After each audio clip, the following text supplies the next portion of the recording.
नमस्कार, स्वागत है दोस्तों। बहुत बहुत यहाँ पर ताजा बड़ी खबरें आपके लिए लेकर आए हैं। पश्चिम बंगाल में क्या लगने वाला है राष्ट्रपति शासन। राष्ट्रपति मुर्मू के बड़े बयान के बाद दोस्तों आ रही है एक ताजा बड़ी खबर।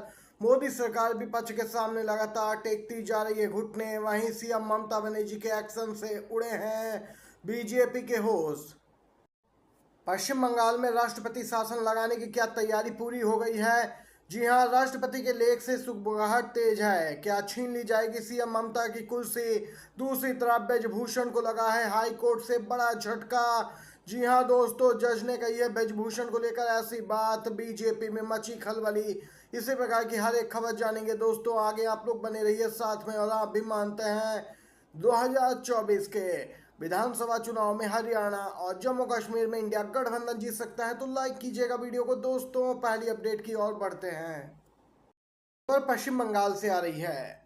दोस्तों आपको बताते चले, राष्ट्रपति द्रौपदी मुर्मू का बयान काफी वायरल हुआ, जहां पर उन्होंने यहां पे गहरी चिंता व्यक्त की पश्चिम बंगाल घटना को लेकर। पश्चिम बंगाल में राष्ट्रपति शासन जैसा कि बीजेपी नेता मांग कर रहे थे दोस्तों।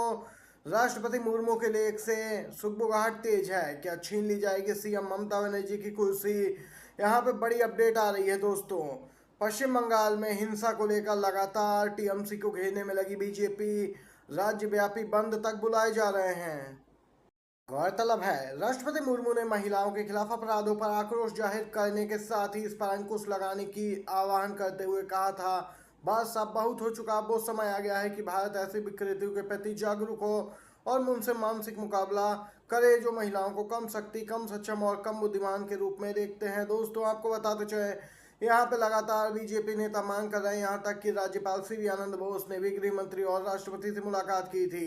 तब भी ये खबर आई थी कि बंगाल में राष्ट्रपति शासन लग सकता है। भूषण को अब कोई नहीं बचा सकता है, हाई कोर्ट ने हाथ खड़े कर दिए। जी हाँ दोस्तों, सभी सबूत हैं ब्रजभूषण के खिलाफ। भारतीय कुश्ती महासंघ के पूर्व प्रमुख और बीजेपी नेता और पूर्व सांसद ब्रजभूषण शरण सिंह को दिल्ली हाई कोर्ट से एक बड़ा झटका लगा। हाई कोर्ट ने पहलवानों के आरोपों के मामले में दायर यहाँ पे याचिका पर फिलहाल उनके सुनवाई से इनकार किया। हाई कोर्ट ने कहा कि उन्होंने अपने खिलाफ आरोप तय करने के आदेश और कार्रवाई को चुनौती देने के लिए एक ही याचिका दायर की है। ब्रजभूषण ने यहाँ पे दोस्तों बताते चले एफआईआर और आरोपों को रद्द करने की मांग की थी। बार एंड बेंच की रिपोर्ट के मुताबिक याचिका पर जस्टिस नीना बंसल कृष्णा ने ब्रजभूषण से पूछा कि उन्होंने अपने खिलाफ आरोप तय करने के आदेश और कार्रवाई को चुनौती देने के लिए एक ही याचिका क्यों दायर की है। जज ने कहा कि हर चीज पर एक सर्वव्यापी आदेश नहीं हो सकता। यदि आप आरोपों का आदेश को रद्द कराना चाहते हैं तो आप आ सकते थे। एक बार मुकदमा शुरू हो जाने के बाद यहाँ पे दोस्तों अब पीछे मुड़ने का कोई रास्ता नहीं है। दलीलों को खारिज किया है और यहाँ पे दोस्तों अगली तारीख 26 सितंबर दे दी है कोर्ट ने। ब्रजभूषण की होगी पेशी। इस तारीख पर सभी सबूत पेश किए जाएंगे। बीजेपी के संपर्क में है चिराग पासवान की पार्टी के 3 सांसद। आरजेडी विधायक ने बड़ा दावा कर दिया। जी हाँ दोस्तों, चिराग पासवान का रुख कुछ दिनों से बदला बदला नजर आ रहा था। वो मोदी सरकार के फैसलों पर लगातार सवाल उठा रहे हैं। वक्फ बिल, लैटरल एंट्री, आरक्षण में वर्गीकरण और जातीय जनगणना के मुद्दे पर विपक्ष के साथ खड़े नजर आते हैं। ऐसे में अब खबर आई है कि बीजेपी की निगाह एलजेपी के सांसदों पर है। आरजेडी के विधायक मुकेश रोशन ने दावा किया और बताया कि एलजेपी के 3 सांसद बीजेपी के संपर्क में हैं और तीनों सांसद एक एक करके बीजेपी के बड़े नेताओं से मुलाकात कर चुके हैं। आरजेडी सांसद ने कहा कि चिराग जी के पास अभी मौका है, उन्हें तेजस्वी जी का साथ देना चाहिए। दोस्तों देख सकते हैं, एक खबर ये भी निकल के आई है कि चिराग पासवान के चाचा पशुपति पारस ने गृह मंत्री अमित शाह से मुलाकात की है। यूं तकते रह गए चिराग पासवान, अमित शाह ने पशुपति पारस से कर दिया बड़ा वादा। दोस्तों लोक जनशक्ति पार्टी के अध्यक्ष चिराग पासवान एक बार फिर से बागी तेवर दिखा सकते हैं। वहीं दूसरी तरफ अच्छे दिन आएंगे। जी हाँ, चिराग पासवान के चाचा से बोले गृह मंत्री अमित शाह। 26 अगस्त को चिराग पासवान के चाचा पशुपति पारस ने दिल्ली में शाह से मुलाकात की। पशुपति ने इस मुलाकात को लेकर बड़ा बयान दिया। पशुपति पारस ने कहा कि मुलाकात के दौरान गृह मंत्री शाह ने भरोसा दिया कि अच्छा वक्त आएगा, कुछ समय इंतजार करने की जरूरत है। दोस्तों यहाँ पे एक बड़ा खेला हो सकता है चिराग पासवान के खिलाफ, क्योंकि लगातार एनडीए से अलग राह पकड़ते दिखाई दे रहे हैं। आंध्र प्रदेश के पूर्व सीएम जगन मोहन रेड्डी की पार्टी में बड़ी फूट है। जी हाँ दोस्तों, वाईएसआरसीपी को बड़ा झटका, 2 राज्यसभा सांसदों और एक एमएलसी का इस्तीफा। टीडीपी बीजेपी में जाएंगे 8 सांसद, वाईएसआर को बड़ा झटका लगने वाला है। बीजेपी का हर मंच पे एकदम से सहयोग करने वाली वाईएसआरसीपी इस समय मुश्किलों में फंसती दिख रही है। जब से आंध्र की सत्ता के हाथ से गई, कार्यकर्ताओं पे हमले हो रहे। वहीं दोस्तों टीडीपी बीजेपी गठबंधन ने बड़ा झटका दिया है, 2 सांसद का इस्तीफा, 8 एमपी और छोड़ेंगे 7। दोस्तों आपको बताते चलें, माना जा रहा है उपराष्ट्रपति और राज्यसभा के सभापति जगदीप धनखड़ ने राज्यसभा सांसदों का इस्तीफा स्वीकार कर लिया है। सूत्रों का कहना है कि आंध्र प्रदेश में जगनमोहन रेड्डी की पार्टी को बड़ा झटका देते हुए 8 राज्यसभा सदस्यों ने पार्टी छोड़ने का बड़ा फैसला लिया है। 4 यहां पे टीडीपी में जाएंगे और 4 अन्य भाजपा में शामिल हो सकते हैं।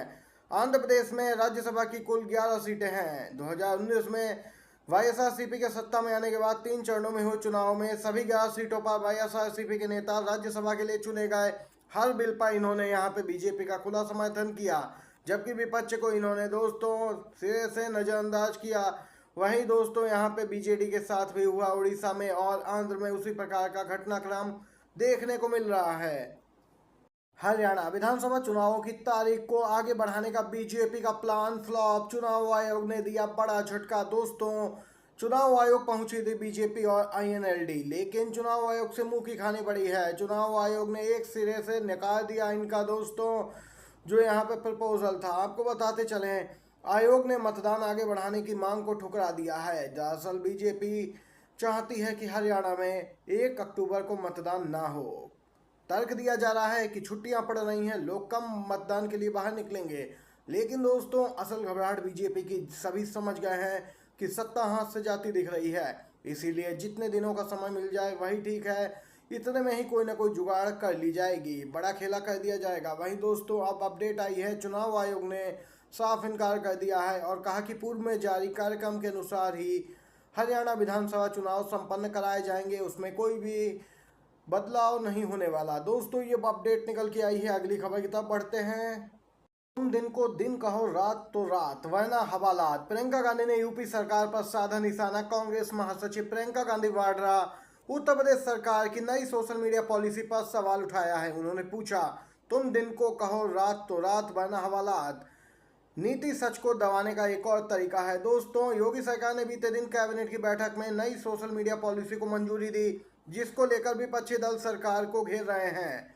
दोस्तों आपको बताते चलें, इस पूरे मामले पे योगी सरकार की चौतरफा आलोचना हो रही है और दबाव बनाया जा रहा है कि इस पूरे मामले में यहाँ पे दोस्तों सरकार बैकफुट पे दिख रही है। आप सभी को बताते चलें, प्रियंका गांधी का बयान ऐसा समय आया है जब यहाँ पे कई मामले हैं जो कि सोशल मीडिया पर ट्रेंड कर रहे हैं। 69,000 शिक्षक भर्ती आरक्षण घोटाला मामले पर भी घेरा है और यहाँ पे दोस्तों यूपी की कानून व्यवस्था पर भी प्रियंका गांधी ने सवाल उठाए हैं। ये थी आज की बड़ी खबरें, मुख्य समाचार। वीडियो अच्छा लगा हो तो दोस्तों आप एक लाइक कीजिएगा, अपना समर्थन जरूर दर्ज करवाइएगा। वीडियो देखने के लिए धन्यवाद।